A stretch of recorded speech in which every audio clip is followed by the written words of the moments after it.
Hey, hello everybody, Scott Golden here with the World Class Championship Wrestling Review Series. We are on the 28th of March, the end of March 1987.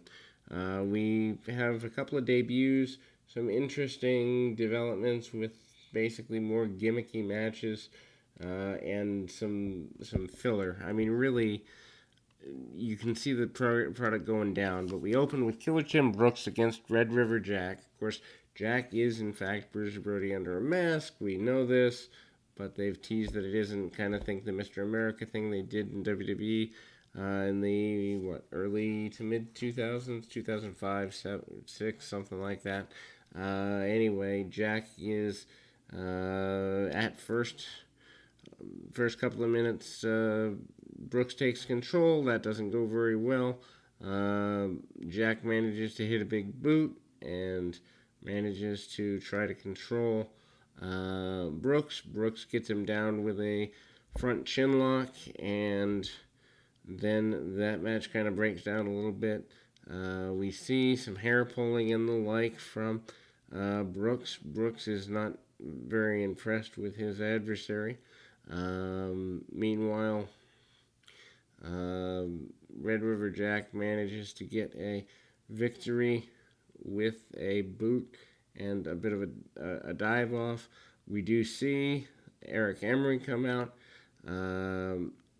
Well, actually, we see Nord the Barbarian come out. They kind of have a little bit of a pull apart there.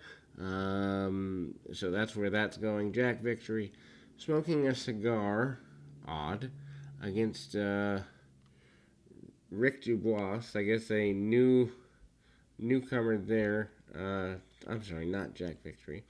Eric Emery.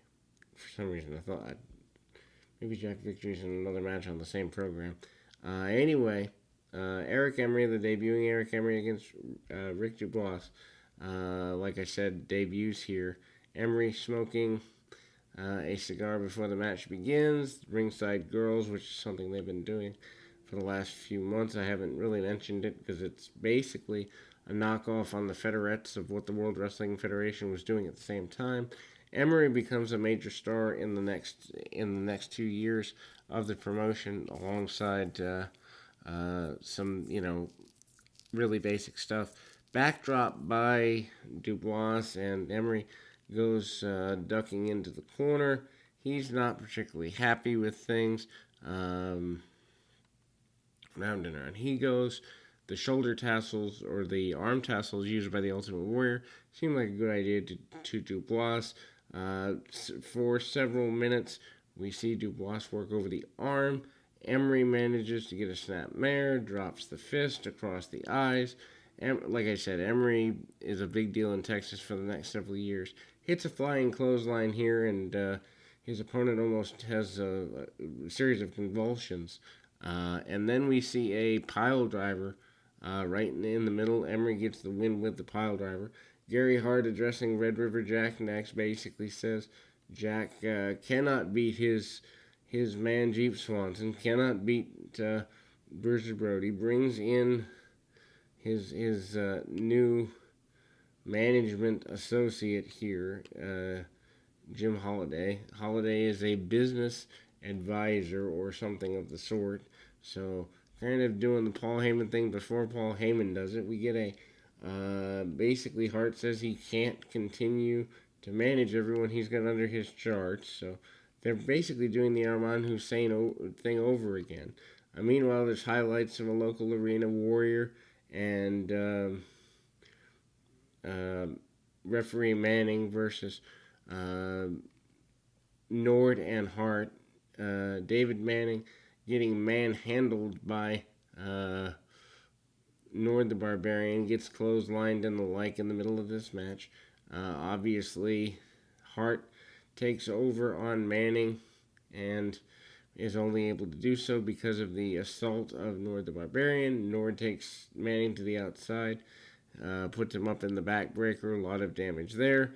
Warrior gets Hart and starts kicking and stomping him around for several minutes. Gary Hart, due to the plane accident he was in, can't take an abundance of bumps, so if you notice, he's extremely careful.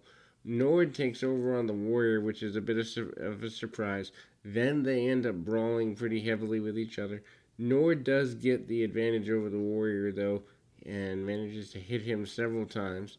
Red River Jack finally confronts the bunch of them after interference. Jack comes in with some sort of briefcase. Brody is there, and so Brody and Jack are different people, at least for this particular occasion. And that's all that happens there. So Hart not happy with this. Bob Bradley and the Grappler versus the Rock and Roll RPMs is your semi-main event. Um, and you know that goes about as well as you can be expected here. Although to be fair, Rock and Roll RPMs do get some shine here. The Grappler, round and round, he obviously has quite the history in the area, and manages to try to take Davis down. Grappler actually gets out wrestled for the first few minutes of the match, which is a bit of a surprise since the Grappler name would indicate that he's really good on the mat. Very basic match, headlocks, head scissors, takeovers, and the like. The RPMs managed to stay in control for the first several minutes of the match. Grappler stays in for longer than average. They do a double down spot on punches, which is kind of goofy looking, but again, it's that southern wrestling style that sometimes is kind of goofy. Slicked back hair on Bob Bradley. Bradley shows a little more aggression than normal, then cuts the ring off on his adversaries. That doesn't last very long, only a couple of minutes.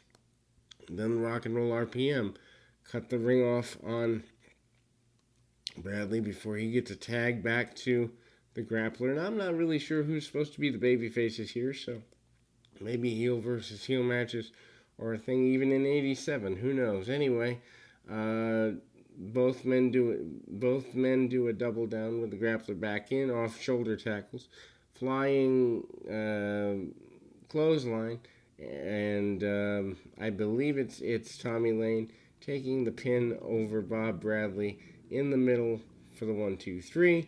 Then we go to the main event. Brian Adias, Mike Von Erich. Sad note: Von Erich is less than a month away from passing away here due to a suicide.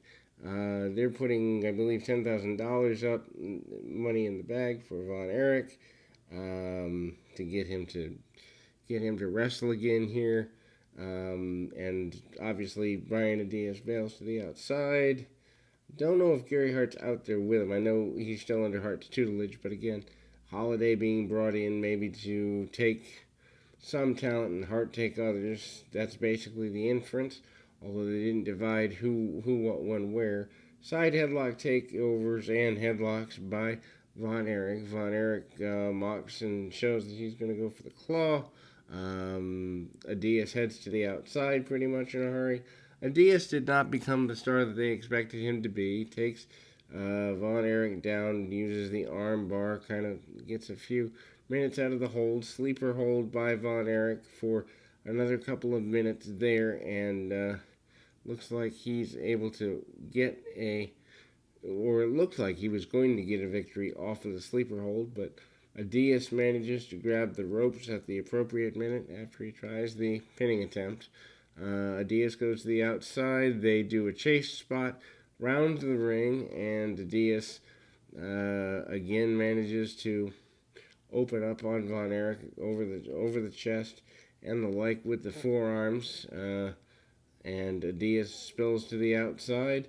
They go back into the ring with only a couple of minutes remaining, and needless to say, there are a few shots that don't look too great from Mike Von Erich, but they are trading blows, and it's clear they're kind of brawling. Stomach claw on Adias by Von Erich.